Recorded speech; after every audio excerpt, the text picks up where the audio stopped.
Hi, I'm Dr. Natalie, and today we're speaking about creating a good support system. I think this is something that's highly overrated, but I think it's one of the reasons I'm able to do as many things as I am, because you have to consciously build a support system. This means the people in your life, the habits, the routines, the systems around you, the environment around you, because for you to do your best and to be able to accelerate yourself, to live up to your potential, you need to be able to refill yourself, to replenish yourself, to know yourself, and also to make sure the environment around you is cultivating the best out of you. If you're in a harsh, difficult environment, you're always being drained and taken away from, then you're not able to focus your energy and get what you need done in any different area of your life. So I think this is something that's overarching across different areas, whether it's the food you eat, the way you look after your physical body, small habits like having your gym clothes ready, or having food prepped in advance, or having water by you all the time, having good sleep, having apps or accountability buddies, or people you exercise with, or play games with, or go for matches with, things like that help. So it's about building these things into your support system so that you know for yourself, this is how my life needs to be so that I can operate at my best. And it's a give and take, A lot of these things are dealing with people and relationships. So it's about assessing your relationships in your life and seeing which ones nurture you, who are the people you are there for, who are the people you can count on, where do you spend your time and your energy. When you have a window of time, who do you want to check in on, who do you want to spend time with, who do you leave and by the time you leave you feel so filled up and energized and happy that you saw them, and who do you hang out with and you just feel drained and exhausted every time you leave them. You need to be conscious about these things because they all affect your life. I think we think too in a focused way about success, like it's just money, or it's just your job, or it's just your career. But when I look at success and I think of a successful life, or when I look at old people that I respect, and I say old like old, right? Those people who have lived a full life, and you ask them questions, they don't just talk about their work, they talk about their whole life experience. Because when you look at what a small part of life work is, yeah, it's a big part. It gives you drive and purpose. It pays the bills. It's an important part. But I like to think of life holistically. And when you look at the relationships you have, the experiences you have, at the end of your life, that's what you're going to assess. How much did I do? How much did I not do? And so that's something I think that drives me to make sure I'm doing everything I can all the time, which is exhausting, but you have to also know what replenishes you. And that's why I think break it down into the different areas of your life and know what you need to live optimally. Like when you're sick or when you're sleep deprived, you're just generally crankier, your mind is not as clear, you're not doing as much work as you need to be doing, you're not as sharp, right? Because you know that, I didn't sleep well last night, that's why today is not going well. So it's exactly like that, but across all areas of your life. Where are the things that you're wasting time on? There's so many women I speak to who want to micromanage every little thing in their household. I'm like, girl, you have a full job. You do not have to go to the supermarket every day when you've employed all these people in your household. Train someone once, let them try it, go with them once or twice, and release it. It is in your mind that you need to do all those things yourself. Small things like that free up your time and your energy, because time and energy are also finite resources. You're not going to get that again. Money, you will get another salary next month, or you will earn something from your business. But your time, your energy, that goes for the day is done. You will never get Tuesday's time and energy back. So you have to think, where is my time and energy going? Where am I wasting it? And what also refills my time and energy? I once heard this podcast and this lady said, every morning when you wake up, assess your energy levels for that day. Like before you start the day, before people start taking from you, before you start delivering and giving, where was your own level? She's like, if your level is not at 70% and above, you really don't have energy to be giving out anyhow, because getting through the day is going to deplete all your energy. And with your energy going, so does your willpower, so you'll start to make poorer decisions. I read a study about how people eat worse or give up on their habits and New Year's resolutions or goals and things in the evening because you're tired. If you've been making decisions all day using your willpower, by evening you're tired. Even that one I can attest. There are so many small things that I've had to build into my life to support me to do what I need to do optimally. And I think because my job has been such a big part of my life and I've been under a lot of pressure from a young age to succeed in my job, for me, I have really spent time assessing how can I optimize everything around me so that my energy is directly for my work first, and any energy that I can cut and cultivate for myself, I can now divide for my health, for my friends, for my family, my relationships, for what I want to do and where I want to spend my time. So that's why I've spent a lot of time in this area trying to figure it out. And I think people don't talk about support systems. And you'll notice successful people have really good support systems. Their families, their friends, the people they live with, their workers, their teams, their staff, because everyone knows we need to support this person in this specific way. People can't help you if you don't ask for help, if you don't communicate it, if you don't know what type of help you need. But it helps you to assess your own energy every day and know what I need my willpower for. Something like deciding clothes every day eats my head. I don't have patience for that. On a Sunday, I know what my week is going to be. Which days I have external meetings, which days I have filming, which days I have internal meetings, which days I'm going to be on a site, or I need to be in fancy clothes for a board meeting, or I need to travel. I plan all the outfits then. If I have to wake up in the morning with all the emails and calls and and I'm trying to get myself in the right energy for the day, and now I have to choose clothes, personally, I can't deal with that. So I do it on a Sunday. All the outfits for the week, they are here with the shoes, with whatever you need to go with them, done. I don't have to think about it. Small things like that. That's why I think it's Zuckerberg and Steve Jobs, they wear a t-shirt and jeans every day to work. Remove that decision from your day. We the women do not have that luxury. I can't wear a t-shirt and jeans to work, but I've done what I can to remove that from wasting my willpower on a Tuesday morning when I have to go to work. There are small things you can do in your life to optimize them. The people you live with, the people you're around, the time you go to bed, the food you put in your body, the information you put in your mind, cultivating your social media, your news feed, your notifications on your phone. This is all part of support system, I think. Because if I'm now drained from watching people on social media all night, I didn't sleep because I was watching this person's story, then I went to this, then I watched this, then I did this, I'm tired, now I'm going to wake up tired. Or I'm reading rubbish or things that are negative or things that are stressing me out. That's not helpful to me. I have to make the environment around me pleasant and encouraging. Some of the things to push me to learn, to grow, to make it easy for me to always know what's going on in my sectors. I add those things in my social media. And then even the people I spend time with. It's hard to remove people from your life, I know, especially in our African culture. We can't just cut out people, you know? I see a lot of these therapists and coaches talking about boundaries and energy vampires and you have to remove them from your life. Bro, have you tried dealing with an African family? You can't tell some relative I'm removing you from my life. It's not realistic. But you can manage the way you spend time with people, the way you are around them. You learn about your boundaries and you assert them. If you speak to me like this, I will no longer come for your birthday parties. That's just, it is what it is. Cry for my parents if you want. They can't make me come. There are certain things you can do. Yes, even in our African culture, you can't say it rudely, but you can assert your boundaries. You can explain to people, thank you for inviting me. Unfortunately, I can't make it this time, but I will send a gift for your kid. Or thank you, I will come next time. You have to see where and when you can do things. Personally, I miss a lot of things because I'm always on the move. And it sucks and I have FOMO and I wish I was always there. But it has helped me to learn that the world will go on, you know? You don't need to be at every kid's birthday party, every wedding meeting, every funeral, every this. I have a huge family like everyone else. I do what I can, and when I'm there, I make sure I'm present and I'm trying to do my best and I'll be helpful. But I won't commit to something that I know I can't do. Your wedding is in that week. I know I will be out of the country. Let me not lie to you. I can do this for you. I can do the prep, but I won't be there on the day. Be honest, assert boundaries, have honest communication with the people that are important to you. This is something I feel like we've worked at in my family, even my extended family, and we're honest with each other. We missed this function, we tried to come for this, I can support you in this way, help me with that. Open communication helps. You don't want to fester resentment, then you're gonna have to see them at Christmas, then it's gonna be awkward, then you haven't been to any of their kids' parties in the last 3 years.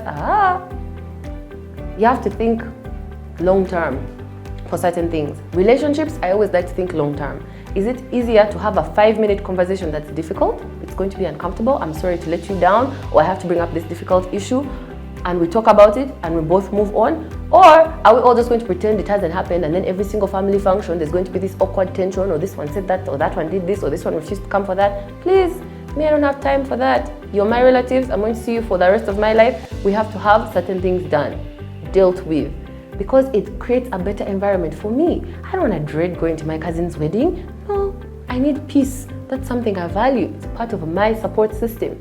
The people in your life that are useful and helpful, that bring you joy, that are positive, encourage. Be there for them, spend time with them, feel them as well, because you also can't just drain other people. And also what I realized, it's not always the people who you are there for you. Life is not black and white like that. Sometimes the people who are your support system have a different support system for themselves. Sometimes you are the support system for certain people, but they can't be your support system. And that's okay. We're people. We're all just trying to do our best.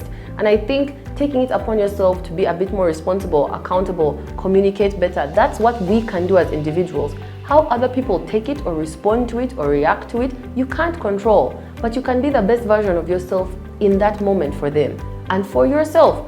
And be honest. Yeah, I'm having a hard time at the moment. I can't do this for you. I can't take this on right now. I can't be there for you in this way. Better to be honest than just letting them down on the day and you switch off your phone. I feel some things like that make more sense to me because in the long term, that is creating a better life for me. These are people in my network, in my environment, so it's my responsibility to cultivate these relationships in a positive way. The same I would do at work or with my friends or with my family. Be honest and have these difficult conversations because they make your relationship stronger and it's better for all of you in the long run. I think with support systems, it really helps because no one is a robot, no one is perfect, no one is a superhero or a machine. We all have hard days, we all need our own support. We're all gonna have moments where we're tired or stressed out, or you need someone to give you a pep talk or to encourage you or to remind you. Sometimes I will tell someone in my life, my friends or my cousins or my siblings or my parents, please, next time you see me doing this, call me out or remind me, or do you want to come to the gym with me, or tell me that I've done this, or if I miss it again, remind me or give me advance notice so I can be there for this thing. You have to be proactive about these things so that life works in a good way. I feel successful at the end of a week when I feel like I was positive at work, I achieved some of the things I set out to achieve. Trying to achieve everything, is hard. Make a high list, see how many you can hit. But also, my life was full that week. I laughed, I enjoyed, I learned things, I talked to the people I love, I spent time with them, I was giving and serving to the people I work with, to the people in my life. I was healthy, I did something good for my body. I'm not, taking it for granted or abusing it. So that's how I assess at the end of every week, were we successful this week? I don't want to wait till I'm 70 and say, have I had a successful life? And then be upset by the results. Being more proactive about that and clear in my values and what's important to me and making time for that has helped me to realize this is what I need to build around myself. I need to protect myself from certain things, like the 1,000 DMs I get on social media every day. Yes, a lot of them are useful. Some are comments, some are questions. I want to get to everybody. But if I spend my whole day going through DMs on Facebook, on Instagram, on Twitter, or LinkedIn, or on TikTok, when will I work? When will I do anything else? Some of them are very annoying. Some are mean. I don't need to do that. I don't need to deal with that. That is not the best use of my time and energy. So you build a system so that there's people around you who can filter, who can see. Sometimes people complain about the auto response on my Instagram. I have that for a reason. Nothing is just by accident. It's these things that help to protect me and my energy so I can be the best I can be. You want to watch my reels on Instagram? Please don't complain when you get auto response. We will get to it as soon as we can, and I do try my best to respond to everything within a few weeks.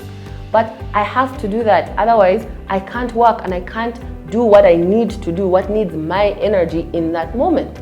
But I feel like being proactive about these things and trying to be aware has really helped me. And I think it helps to build a better life that's more sustainable. We all have that friend who's like, I'm going to stop eating all these different things this month. No sugar, no carbs, no alcohol, no this, da da da da. Within a month, if they even make it a month, they're fallen completely, right? Because you don't want to try and change too many things. It's not sustainable. You don't want to try and upend your whole life. Okay, I'm cutting myself off from everyone. Don't call me, don't invite me for any parties for 6 months. I have ACCA exams. And then you find that same person out without you.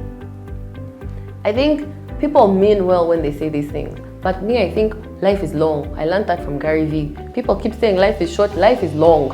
And I don't want to be good at life for 1 month and then be not good at life for 3 months, according to my own standard. So I try to put things in my life that are sustainable. And I think a support system is sustainable. No man is an island. We all need people around us. We all need help. We all need support. We need encouragement. We need motivation. When you succeed at something, who do you tell? Who do you call? Who is going to be proud of you and happy for you? When you're struggling or you're scared or you don't know what to do, where do you turn? When you're tired and depleted and you need to get your energy back, what do you do? We all need to know our go-tos. Sometimes I'm exhausted physically, and it's not just sleep that I will need. I need something else energetically. Is it I need to watch something that's inspirational? Do I need to go spend time with someone who is fun and interesting and their life is completely different from mine? I like having friends like that. It takes me out of my own stress and worry and chaos and into a whole other world, and then I'm left inspired and uplifted and I'm ready to dive back into work. But I had to learn these things about myself. Sometimes it's as simple as playing a song. I'm stressed out, someone has been shouting, this one has that problem, the whole day has just been going crazy. I just sit in the car for 2 minutes, put one song, breathe. It's gonna be okay. The world is not ending. By the time the song is over, I feel a bit better. I can go into the next thing. These are the pieces of your support system that you are responsible for.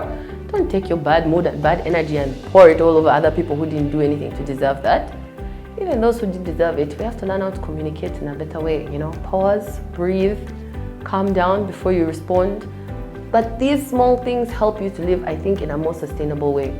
So that as much as you're juggling, you don't feel like you're dropping balls all the time. And I think it took me many years to learn how to do that. Okay, I'm doing well at work, I'm doing well at family, my friend's ball is completely down. I haven't seen anyone in 2 months. I remember one of my friends came to my office. I had been living in the hotel for 3 months. She had not seen me. She was like, this is not healthy. I've come to physically take you out of the hotel and remind you there's a world out there. Because I was working too much. So you need to have a better balance, I think. I think balance it's not a myth. I think if you have balance overall, that's why I wouldn't say I have a successful day. I had a successful week, a successful month, or this month I didn't do so well. I've not been sleeping enough. I missed this birthday or this wedding, or I didn't get to work at this time, or we didn't manage to hit this target. Nothing is perfect, but it still helps, for me at least, to aim high, to put these things in place, and then to try and achieve them all the time. And the more you get used to striving and achieving, you start to kind of get the hang of it, and then they're all kind of juggling themselves as you go. Nothing is perfect all the time, but nothing is also dropping all the time. Nothing goes below a certain level. So I think that for me is the journey of maturing as an adult and taking control of my own life, to juggle my own balls, not what other people have told me are my values and what should be important to me. What's important to me are the things that I am trying to constantly manage in my life, and I have to put energy on those things, and I have to be conscious about it, and I have to reflect on it and assess it. Did I do that? Do I need to conserve energy for this week? Is it this kind of a week where we're going to do board meetings back to back or filming back to back? What's going to take my energy? Where does my head need to be at? Where do I need to physically be? What do I need to do to prepare or protect myself? Because no one else is going to do these things for us, This is what it means to be an adult, to figure these things out and, do them every day. No one is checking on us and feeding us and, did you sleep or did you eat or did you what? Yeah, your loved ones care, but you're a big person. Please, you have to look after yourself. And the more I do it, the more I also encourage everyone around me to do it. I'm not your mom. As much as I'm your sister or your friend or your cousin or your boss, I care, but you are an adult, and I also expect you to look after yourself and to make sure you are living your life in a way that is successful to you. It doesn't have to be perfect, but as long as we keep trying, I feel like that's the perfection that we are seeking. That's the part of the journey. And the more you learn and the more you teach and the more you grow, we all move and grow and learn together, which I think is a useful system. So look at yourself and your life. What do you need? What are your emotional needs, your physical needs, your life needs? Not just what bills do I have to pay this month. What else are your needs? You're a full human being. You're not a robot in an office. So what do you need to keep you going, that sustains you, that replenishes you, that supports you to be the best version of you that you can be? Once you start to identify those things, you can start to plug them in your life. Once a month, I'm going to take a day for myself. I'm going to read, or I'll go running, or I'm going to spend time with my kids or my cousins or my friends. You figure out these pieces of your life and then you build them in. And then that's your life that you carved for yourself and you have earned for yourself. And then you gain that momentum and it gets easier and it gets fuller and it gets easier. Yeah, it is, because you feel like you know how to handle yourself more as you learn and as you grow. And I feel like that helps you deal with uncertainty in a stronger way. You have more confidence in yourself, in your abilities, in what you can deliver and what you know is possible, because you've been realistic, you are reasonable, and you've succeeded at it for yourself, even if it's in small ways. Take the small wins, praise yourself, encourage yourself, because that's how they grow into big wins. And then that's how you grow into who you are trying to be. At least that's what I found.